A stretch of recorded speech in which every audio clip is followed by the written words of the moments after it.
Hello and welcome to this new podcast of the American Journal of Public Health. This week, my great co-host, Vickie Mays, and I are on this wonderful, gorgeous campus of Washington University in St. Louis. And it has such a brilliant faculty that we couldn't resist, and we've decided to organize this podcast on the campus with two faculty from the Brown School, whom I'm going to present in a second. But the question is, have you wondered how we could improve the relationship between the federal decision makers and the local decision makers when it comes to public health policy? Aren't we tired of the tension that we've seen even during the pandemic, when CDC is saying something and the state is saying something else? How can we reconcile that? How can we have a synergy between federal and local agencies when it comes to public health? Because that's what we need, really. We need a type of synergy. So to discuss this, we have with us two persons. The first is Sarah Moreland-Russell, and she is an associate professor at the Brown School at Washington University in St. Louis. Sarah, welcome, and thank you for your time. Thank you for having me. And we have Caitlin McMurtry, who is an assistant professor also at the Brown School, Washington University in St. Louis. Caitlin, thank you for being here. Thank you for having me. I'm so excited to be here with both of you, as well as my colleague, Sarah. So we're very excited about this one. And to discuss this issue, because we often, wonder what is the solution. And since one of you has a greater expertise, I think both of you know everything about health policy, but some, Sarah, you're have been more involved maybe with the federal level, and Caitlin more with the local and state level. So I just want to ask, to start with, Sarah, what does it take for federal policy to be effective, to be implemented the right way? That's a great question, I think.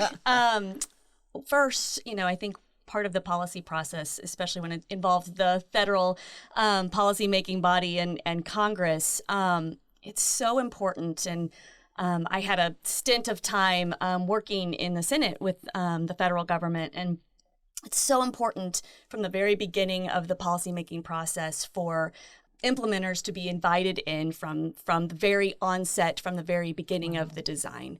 Those even, local level or state level coming in and informing the design of the policy, I think makes it from the onset more likely to be implemented better, with fidelity, with buy-in from the implementers, bringing, together those people from, local to state and even the federal agencies to talk about, yes, we are going to ultimately design this policy at the national level, and we'll have, national implications, but we want this to work at the state and local level, and how do we do that? And so I think, first of all, that's one of the main things. It's kind of, we need the top down and bottom up. We need to combine those two aspects. That's exactly correct. Yeah, if you just design policy from the top down, it's never going to be implemented well at the local level, and or state level, and you're not going to have the buy-in. And grassroots, bottom up even, sometimes state policies will diffuse across states, but it's sometimes hard to adopt at the national level, just because, again, you're starting from top down or bottom up, and so it's good to sort of level that out. So what do you think in terms of the local level? Does it work the same way? I think that's a great question. So as a researcher, I don't empirically study the local level very often. I'm more focused on the state level, but I used to work in a county for a mayor at the local health department running the Community Health Coalition. And I think that what I saw was, a really high level of trust. And we've also seen this during the pandemic, right? Some of the public health agencies and institutions that we have seen their trust levels really buoyed through the coronavirus pandemic are some of the most local ones that are really engaged with their communities, and they feel very responsive to the local constituencies that they serve and the local communities that they serve. I think we see this a little, right? The state level is a little bit more removed, but I think that's one of the things that really benefits local health departments and state health departments is that kind of representation on the ground and that local engagement that makes people feel very seen and heard, and as though their concerns are really being responded to. And this is not to say that that's not going on at the national level, but simply, right, when you're having to make policy for an entire country, it's a lot harder. I want to probe this a little bit more. What happens when local or states want to do one thing? You have a governor. We could take COVID, for example. We know that there are states in which the governors had very opposite positions than, say, CDC, who the federal government had in charge of what we should be doing about COVID. So what happens when there's a tension between the two? Like, if you don't do what feds want, then that impacts your resources. And if feds end up with something that is for everyone, it can have unintended consequences if they don't listen. So what do you do about those tensions? I mean, I think there's a number of things that can be done. I mean, we should automatically, as public health sort of professionals, know that states and localities are sort of one in their own, right? Yes. They're going, like Caitlin was saying, they're going to make their decisions based off of their constituencies. You know, predominantly blue or red states will tend to either really comply with federal regulations or want to hear more about the science and the evidence to where, you know, they might be more likely to adopt some public health regulations or be more likely to support, you know, across the board care for people. Whereas others may not have that same sort of mentality. And so, you know, when you're looking at the tensions between the federal government and the states, it's knowing that those are going to essentially be there, right? And federal government, like you said, setting a national agenda might set some priorities that aren't necessarily relevant to the local or the state levels. But I do think that ultimately, you know, public health professionals should have a mission to try to educate those people where at least the public health initiatives can align, right? So educate politicians, educate advocates, educate institutions, educate people, communicate sort of, you know, the science and the importance of evidence behind what it is that we are trying to communicate. And we definitely saw that with the COVID pandemic, right? So I think that understanding that some states are going to be more innovative and push, you know, some policy forward compared to the federal government doesn't always have to be intentionally against the federal government. It's just that they're going sort of above and beyond.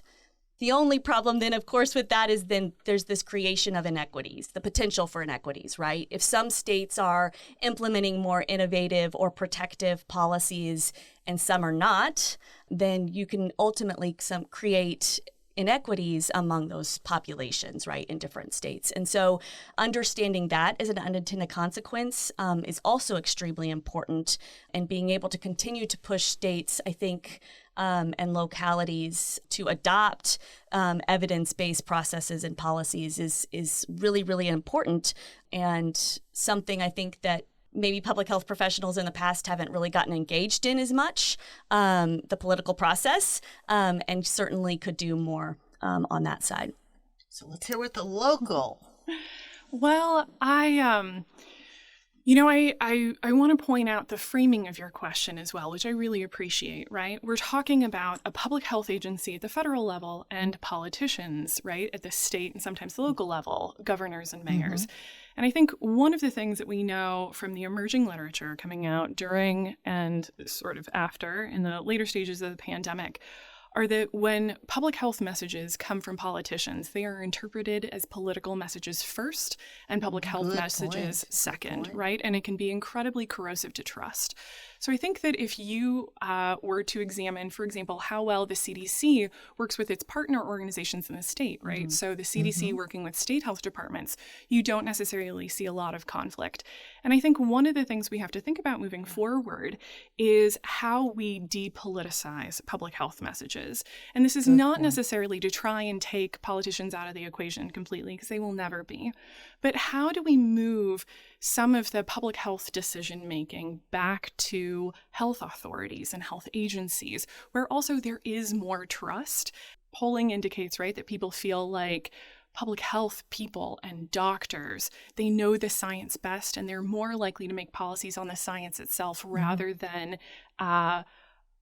political exigencies, right? And so I think that when we think about how to improve that relationship across the sort of federal, state, local hierarchy, or just that structure, right? Geographical structure, I think we need to be really prioritizing how do we get public health agencies to talk to each other, and how do we get governors and politicians to really give back some of that policymaking control to those state and local health departments. I think the other thing that we might want to think about as well is when that's not possible, right? And sometimes those governors and those mayors really want to hold on to that policymaking authority. How do we then have teams from the federal level say, okay, we might really know the data well, but you know the local conditions well, right? And you know what the conditions on the ground are like. You're experts in that.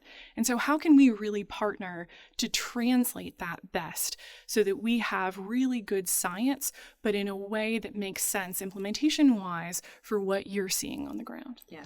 And, you know, I love this example of the CDC and the state health departments and even political structures, because I have the impression that the tensions between the federal and local level are sometimes exaggerated for political reasons. When you look at the coverage of vaccine during, in all over the country, in red states, they got 95% of the 65 years and plus covered. How could they do that?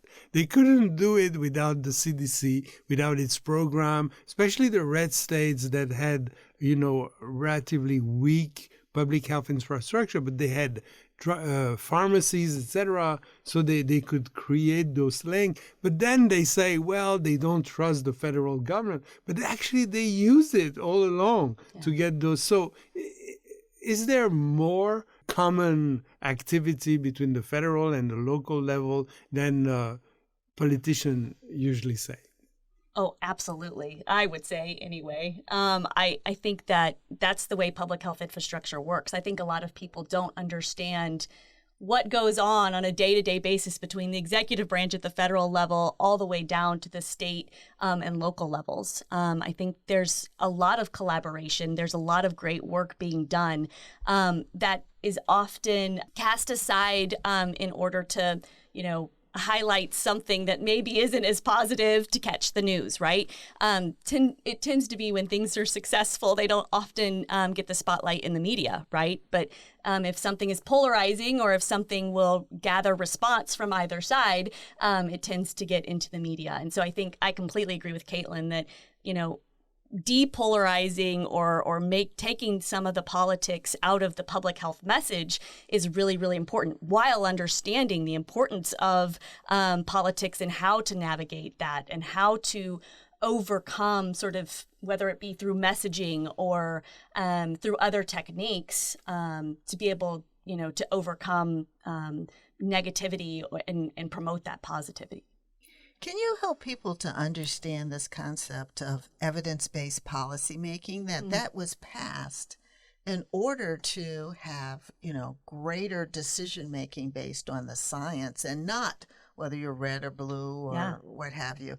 Can you talk about that in terms of what it is and then how people can look to it to, if they feel it's not being followed, to be able to bring it up?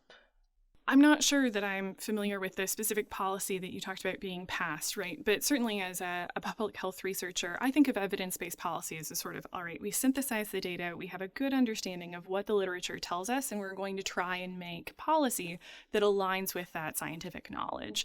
I think, though, that right, one of the things that we have to be cognizant of, and certainly I talked about political influence at the state level, I don't think that the federal level is immune to it either, right? And so I think that one of the things that we see is that polling indicates that people really believe that the CDC knows the science well. But they also believe that during the pandemic, the CDC became a mouthpiece for the White House, and that a lot of the policies coming out of the CDC were actually responding to political desires, not the scientific evidence. And so I think that part of what we think about when we think about restoring trust is that return, right, to that evidence-based approach and really helping people feel confident that the CDC is working off of scientific knowledge, not just sort of political messengers. So I am familiar with the Evidence-Based Policymaking Act, mainly because it was a bipartisan act by Paul. It was initiated by Paul Ryan in the House and Patty Murray in the Senate. And I mean, talk about two opposites on the political spectrum, right?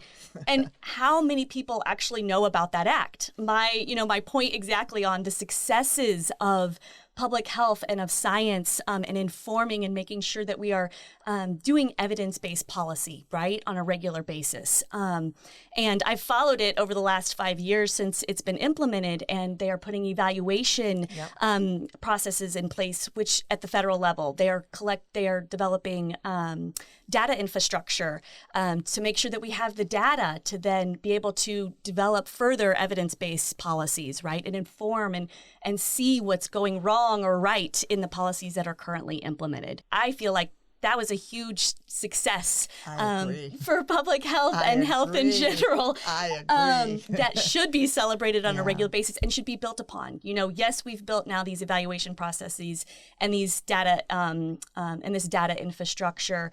But now we need to know, how do we use that data? How do we then look at local, state, and federal policy and align to those? How do we use that data best to then move, forward in the evidence-based policy process? And so, to me, it's one of the biggest bipartisan successes of public health. I agree. That's why I think it's important for our audience to know that despite what we talk about in terms of the politics, despite what we say, red, blue, that the federal government actually passed this bill.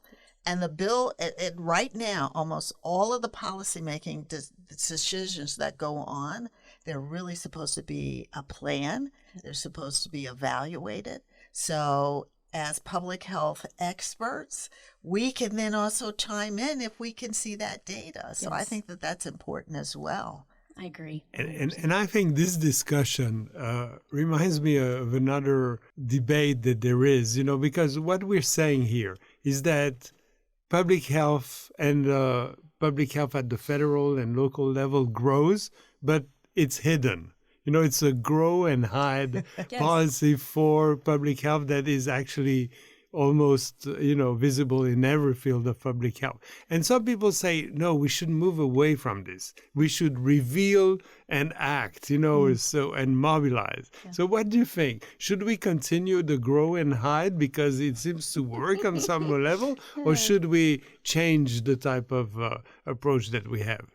So I think it depends. That's the answer of an epidemiologist. You have to give the answer of policymaker. A congressional person as well. Public health is really only recognized during emergencies, right? We get mega funding even when emergencies happen, or when we need stimulus packages, or if we need to respond to Ebola or Zika or COVID. All of a sudden, public health is in the light. Right? And then it's scrutinized also because it's in the light. And so while those times I can actually explain to my parents, like, this is what I do, this is public health, I also would like them to know on a regular basis that everything you do on a daily basis is public health. Public health supports your, livelihood, your quality of life. And so I truly believe that we need to be more forefront. We need to be out there more regularly and celebrate these successes. Just going back to the Evidence-Based Policy Act, if you ask even public health professionals about the act, very few even know. And does the general public know? Absolutely not. Do they know that data is being collected to make better policy? Probably not. And so I truly think that, going back to your first question, in sort of bridging that divide is for, collaboration and sort of communication from the local level all the way through the federal level when it comes to public health. So I'm, I guess, on the side of I don't want to hide, but when I say it depends, I also, get a little bit weary when public health is only, in the limelight during emergencies, and then it's mostly scrutinized rather than celebrated. Even though there were very many, I would say, opportunities to celebrate even during COVID. Of course. I'm thinking about the trajectory of my career. I didn't know what public health was when I was in college. I had never heard of it, and it wasn't until I was in an internship where they were like, "Oh no, this is public health," that I started to learn about it. But I also feel like these days, public health is like a much greater part of the national lexicon. And I think we actually see people saying, oh no, like this is health and this is health, right? Climate change is a public health emergency. And, like reproductive justice is a public health emergency. And so I actually think it's a much greater part of national consciousness. But to Sarah's point, I also think that, the scrutiny increases and we risk sort of a pushback. Well, if everything is public health, then maybe this, discipline has crept too far into our lives. And I worry about sort of a 2009-esque pushback against the quote unquote nanny state, right, that we saw around the passage of the ACA. Yeah, good point. Yeah. It's a difficult question. But I'm in favor of the reveal. I mean, I'm really on that side because I think even if we have to go through a period in which there are pushback, in the end, we have so much to propose as public health and to show and to explain. And people are so much looking to be protected by public health that we must win in the end, even if at the beginning there are some, confusion. But I'm on the reveal side, just to tell you. I think what's really interesting is you brought up a little earlier, this issue of trust and distrust and trustworthiness. And I think this issue, even if we talk about something like the Evidence-Based Policymaking Act, is to know the federal government is starting to have to reveal. Yes. So they're going to be on your side of this, that, when a policy is made, it really is supposed to have science that makes the policy. And that's like a communication we probably should get out there, because there's a distrust, but people don't realize that, regardless of what you see at other levels, this is kind of the new norm, which is you got to prove it, before it's enacted. So I'm going to ask this last thing. For the average person who has some passion about some policy, if it's a policy at the local level, what do you suggest they do in order to, get it implemented? And if it's at the federal level, what do you suggest they do to get it implemented? Well, I just critiqued how everything is now public health, but I'm going to say, voting is public health. And I think that, one of the things that I really encourage, at least with my students, is to get involved. Be part of a ballot initiative, right? See how it works. Go give testimony in front of your city council. Knock door to door. Feel what it's like to canvass and talk about candidates. And I think the best thing that you can do is really involve yourself in politics so that you know how those processes work. And once you know how they work, you also know how to best engage, right? Where you can plug in, given your own skill set and your own interests, where you can start to push that's going to make the most change.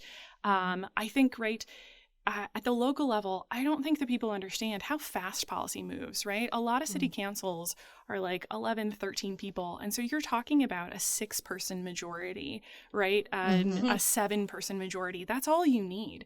At the state level, right? In Kansas, the Senate was, about 80 people. That's a 41-person majority. You just have to convince 41 people. But that policy is going to affect millions of Kansans, right? And so I think that even just sort of like starting that engagement, starting to flex that policy muscle, understanding how these machines work, I always think it's really surprising, especially at the state and the local level, how fast things can change and how one person getting connected with the right politician, given their interests, can help to move policy very quickly. And similarly at the federal level, I mean, getting involved is fundamental. But first of all, I think it's really, really important to help policymakers set a public health agenda. When I was in the Senate, like the way in which they sort of set their policy agendas was either around things that were going on in the national news, or that things that were very important to their own policy portfolios. And so it was very difficult to rise another, policy issue up front because either they didn't know about it or they just, sort of ignorance is bliss sometimes. But we would have students go to these offices and say, go up to the federal level, right, to Senate and to the House, present data in a way that they can understand, and maybe not as technical in the beginning, but understand the problem as it relates to their state, how it relates to their constituency. They're going to start to care. And so the more that public health professionals can use their skills and their communication skills, their data skills, all sorts of, sort of advocacy skills to get in front of the policymaker, I think is important. And it's difficult, especially in the Midwest, as lovely as this university is. Sometimes you feel removed from the federal policy process, right? But that's why we take students to DC and we tell them, you need to contact a policymaker or someone in the executive branch, identify this problem for them and show them that it's not just a state level, but it's also national level, and what policy solution they can advise them to sort of take on, because it's the solution that's the most important, right? Yes, define the problem and make it relatable to them, but also a solution that's has the potential to be positive. So engagement, I think, is the most important thing. Being part of the policy process is really important. This is absolutely great. I think you really completely responded to our expectation, positively talking about how federal and local level can intersect and synergize. That was fantastic. And you are so articulate. You talk about your expertise so clearly. I'm sure all our listeners are going to be understanding and learn so much from this podcast. Thank you. Thank you very much for your time, for your expertise. And thank you for your encouragement, because what you're doing is taking the next generation of students to DC and letting them know that one voice can. Yes. And I think that's really important. So we thank you for that. And we're glad that we're going to deliver this to our listeners. Thank you for being such gracious hosts. I really enjoyed the conversation. Absolutely. Thank you so much for the opportunity. It was lovely to talk to all of you. Thank you.